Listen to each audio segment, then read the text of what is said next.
Good afternoon. Happy Friday, and welcome to Cisilion Live, episode 6 of our second series. It's funny, we launched this show as a response to the first lockdown, and now here we are again. I hope everyone's finding their peace with the situation, and of course, staying safe out there. Massive topic today, and a lot to cover in 30 minutes. Has COVID killed traditional security?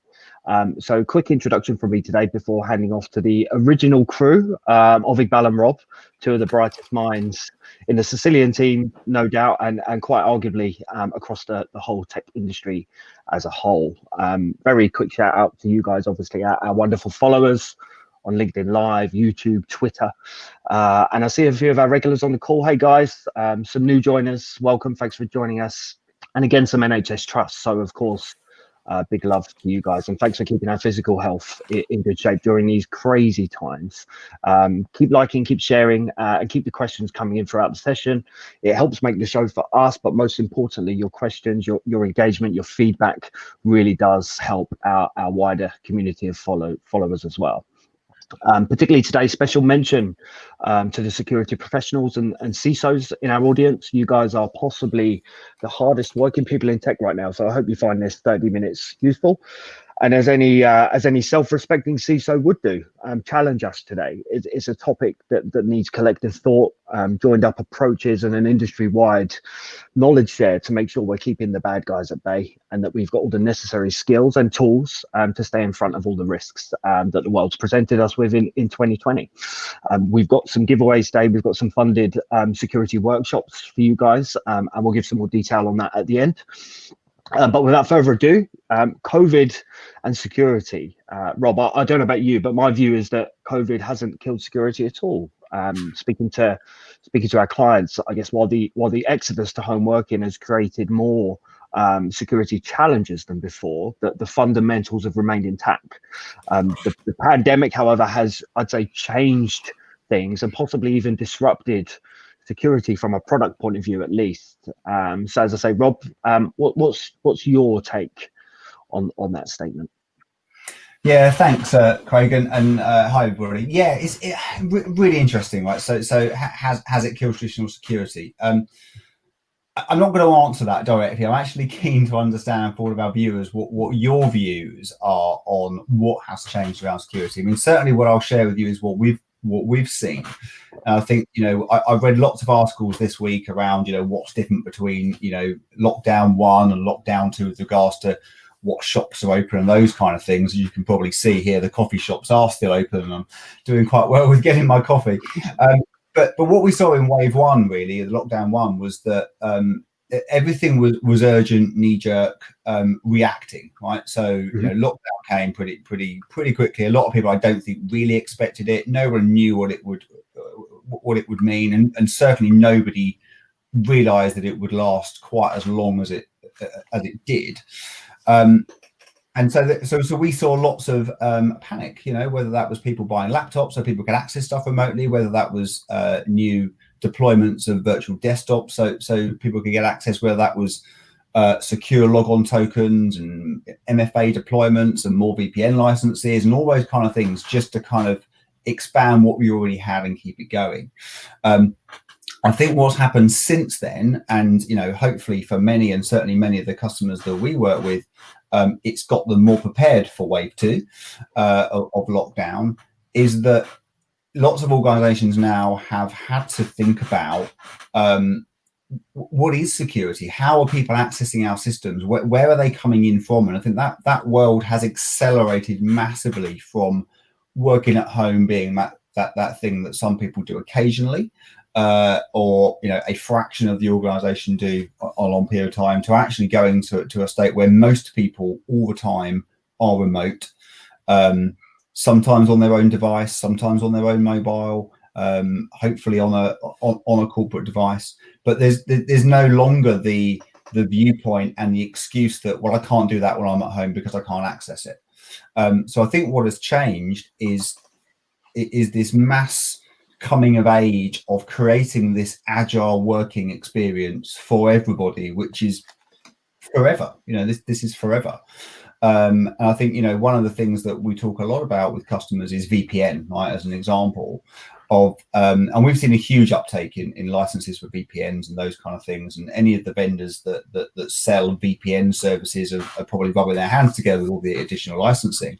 But it has completely changed. And if you think about, a lot of the video calls that we're having, a lot of the collaboration work that we're doing, things like VPN just don't make sense anymore for a lot of these things. You're hairpinning traffic from people all around the world, depending on the size of your organization and where you're based, across the WAN, using different SLAs, different connection types, different levels of service, into data centers that have then got limited bandwidth based on the number of people that are coming in, because they've never really been designed for that use.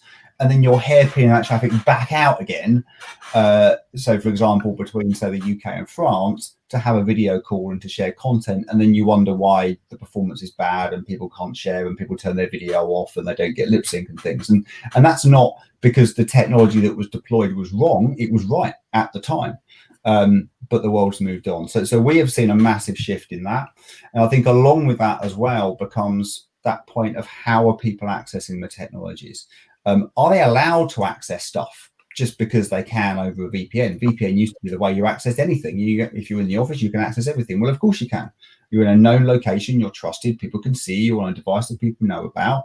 When you're working at home, which most of us are doing now, and I'm sure everyone that's on this call is probably working from home, then just because you're on a VPN, why should that give you the rights to access everything that you could access when you're in the organization? So I think we're seeing a massive shift towards a different layer of technology and a different layer of security that is much more based around just-in-time access, authorized access, and conditional access. What do you need to access, when do you need to access it, and why, and maybe different levels of authentication. So certainly some of the work we're doing is really challenging the default models of security that have been in place. So I'm going to stop for breath there because I've been talking non-stop for minutes. And Iqbal, I'm sure you've got some views on that as well from what you've seen. Yeah, no, absolutely. I think it's interesting to see. We all recognise security is important. We talk to customers about it, but actually, what's actually going on in the industry? We've got a slide here that we can share, which shows some stats. There's a study that Cisco have just recently done. We'll drop a link into the document, which goes through this in a lot more detail. In terms of what we've seen over the past 6 months, I think it's no surprise that collaboration tools has been the number one adopted technology. I think that's clear to see. Unfortunately, security has come second in terms of how well things have been adopted. In reality, though, the number one priority has been cybersecurity, applying those measures. It's taken a while to get to a stage where we can, that's not quite been adopted as well. However, we're going to see that change. I think as organizations are now at a stage where they have adopted collaboration tools as well as they can at this stage. Now it's looking at things more holistically. As we move into lockdown number 2, version 2, we are potentially seeing this becoming the norm for all of us. As you said, Rob, it's now organizations need to care less about where their employees are, more about how they can access what they need, regardless of whether they're in premises in the office or out somewhere, in the public domain or potentially at home. So all of these things need to be taken into account. Now, because of these new measures, 96% of organizations have changed their security policies to support remote working. That to me was quite a surprise. I think that just shows barely anybody was ready for this event, for these events to happen, where they weren't necessarily ready for all of the users to be able to work from home. And if we kind of drill into the specifics around the types of technology that have had to change, or the policies that have had to change, there's been kind of 3 top ones. We talked about VPN. Ironically, Rob, you said surely VPN isn't something that we need as much, but we've seen a massive increase, and that's probably been a knee-jerk reaction initially, because we're still having to connect back to our corporate network to be able to access a few of the line of business apps or data that still resides on-prem. Because of that, we're still having to VPN back in, but actually majority of what we need, particularly for collaboration, that tends to be in the cloud. So,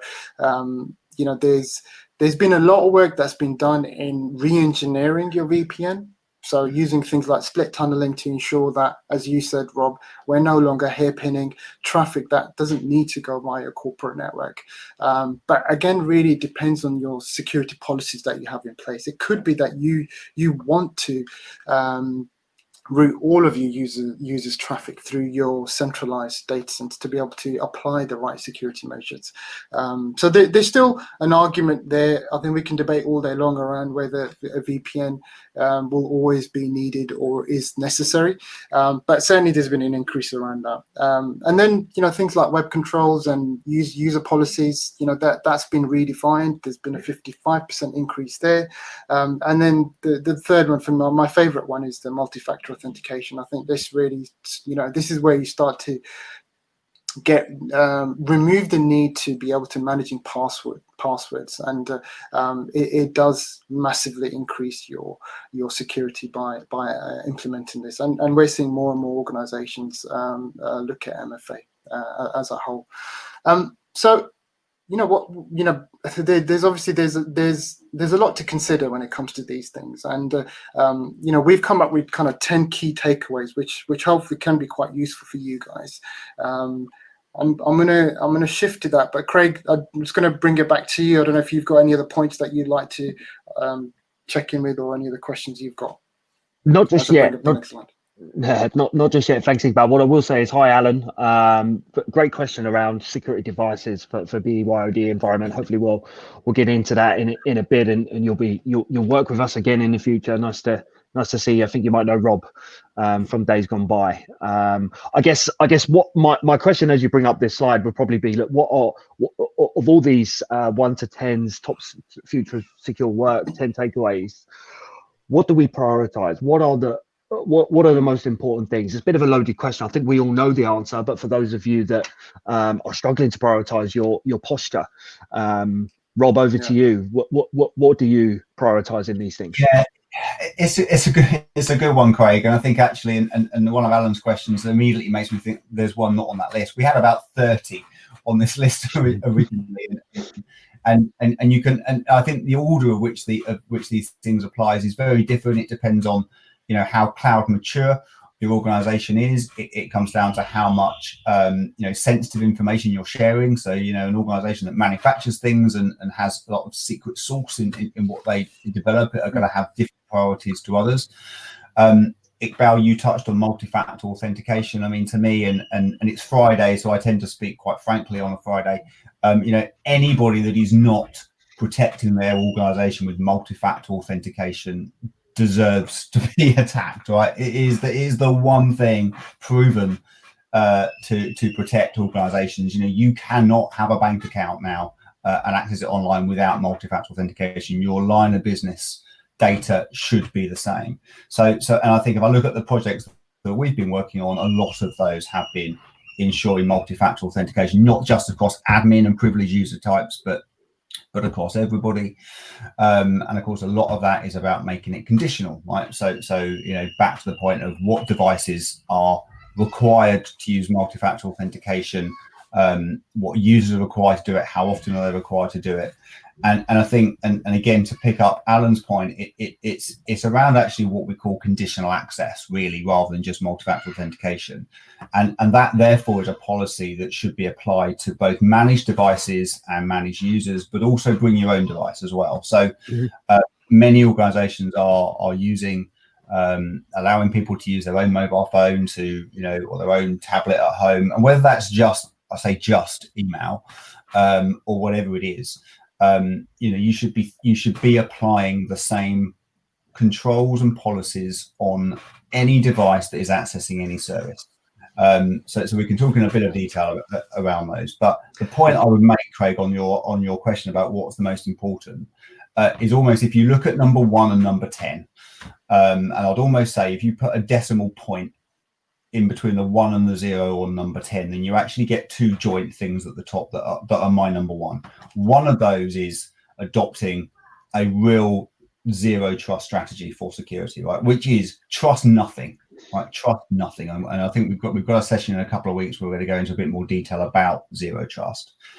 But to complement that and to make sure, and to Iqbal's point about adoption of security, is number 10, in that your staff need to be aware of security. They need to have cyber security training. They need to know how to look for phishing attacks and those things. And we get them every single day, whether that's a text message from COVID telling you to click here, whether it's from your bank telling you to update your payment details.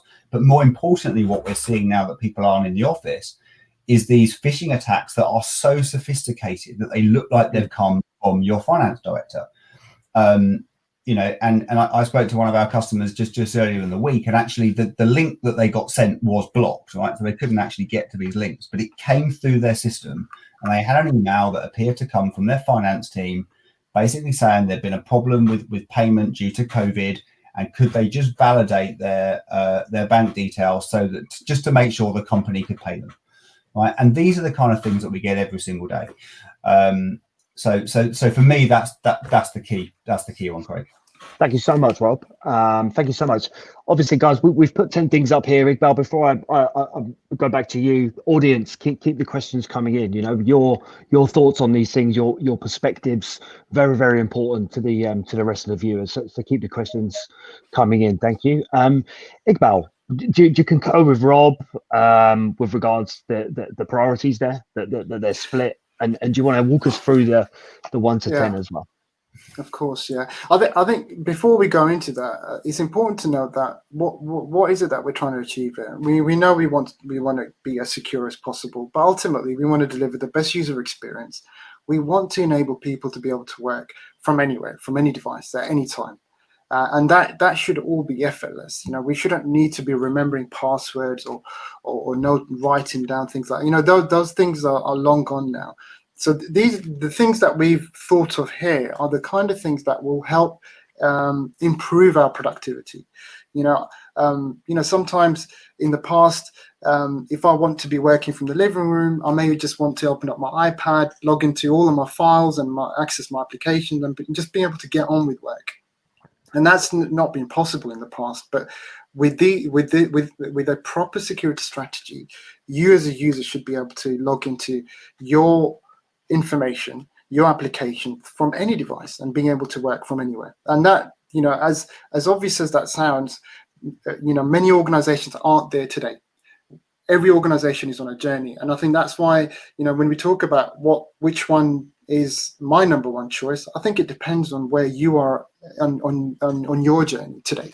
So if we work through the top 10 here, we've touched on zero trust already. So trust nobody or any device.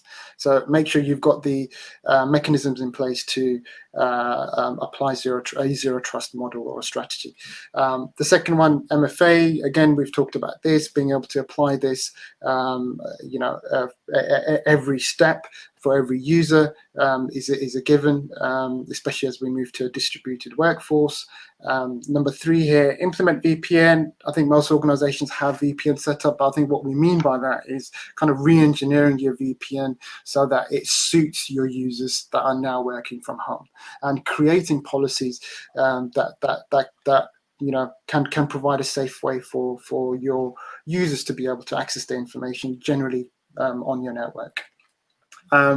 Use DNS. So potentially as a first line of defense, this can certainly be a good way to be able to manage how your users are accessing the internet, accessing cloud applications. Secure email, we touched on this. You know, how can we protect users from phishing, ransomware, and you know, business email compromise? There's lots of tools that we can implement to ensure that those things are not compromised and users aren't compromised. And that's probably one of the oldest things that's been around for a while, but it's good to reevaluate these things to try and improve this. And kind of the last line of defense, what do we mean by that? That's more to do with the endpoint, right? That's the very last bit of the network that is accessing that information. So it's important that we're protecting the device as well, and it kind of plays well into that kind of BYOD strategy. And then you've got cloud-based security. This is becoming very prominent now. We're accessing services from different clouds all over the place. How can we ensure that these are all tied to an identity that's completely secure? So that to me is really important. Using a platform approach, what do I mean by this? Most organizations on average have 7 or 8 different security vendors that they currently deploy. And that's very difficult to administrate and manage, that are touching lots of different things. So some of these technologies overlap one another. In an ideal world, you'd like a single dashboard, a single pane of glass, which gives you full visibility of what your security looks like. And from an administrative point of view, I think it's important that you get a good handle on that. And I think that's what we mean by the kind of platform approach. And then automating your SOC process. Now, this could be something that you implement yourself, or you work with a partner that can help you do this. This is where we're working with customers to automate the processes of being able to investigate threat, hunting for things before they happen, and then obviously remediating before it becomes an issue.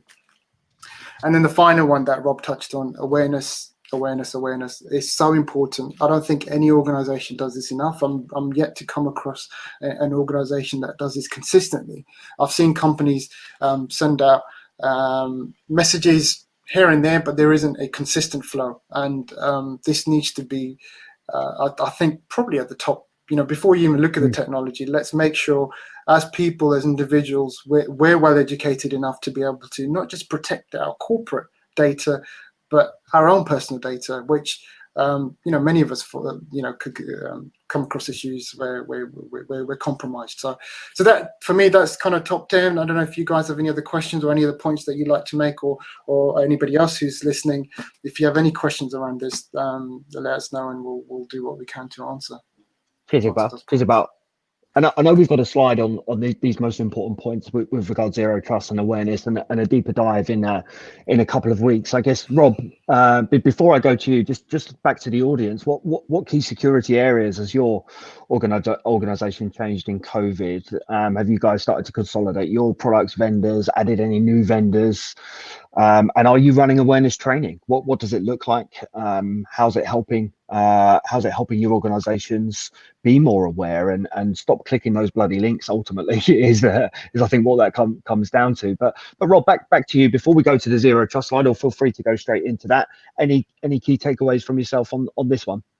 No, I think, Craig, you covered. I think you picked all the questions I was going to ask there. So great thinking. But I think, for me, I think it is that having the opportunity to take a step back now and think about what you said about, actually is all about a consistent experience for the user, right? And security is the challenge with the security has always been that it gets in the way of productivity, right? And you always see people score things around productivity versus security, and actually because people think you can't have both, and you absolutely can have both. And I think it is about understanding your security posture, what is at risk, and actually stepping back and not thinking about the products that you've got and the things that you've got, what you're licensed for, what's in there, all that kind of stuff, which is very easy to do, and think about where are you at risk. Take almost back to that persona modeling of who are your users, what are they accessing on a daily basis, what information do they share, what information could be leaked if somebody got hold of their credentials, right? Because there are no gatekeepers now, right? There are no physical building boundaries where you're using a car to go in and someone sits down and goes, hold on a minute, who are you, mate? You are invisible to the world of IT. So therefore the technologies that we talked through there, and that was just some of them, you need to rely on those, right, to protect your staff, to protect your data, to protect your business, to keep you in business. Your customers will demand more, right? So you almost need to go back to the basics and think about, where that risk is. I mean, think about that zero trust approach. And some of those things that Iqbal shared are really, really important. To just start thinking where to start. And I would say, regardless of the other things that you do, whether you're doing cloud access security brokers, whether you're protecting it, DNS, web, all those are wonderful things you can do, encrypting files, blah, blah, blah. Just think about that, conditional access and multi-factor authentication as a starting point, right? Just make it harder for people to open your front door. And that's really what we're kind of saying. And I think, outside of that, then, if you're not up to speed on zero trust, I'm sure you will be. I don't mean to insult anybody, but do look at that. I think, do really think about where you can get help. Work with your partners that you work with, challenge everything.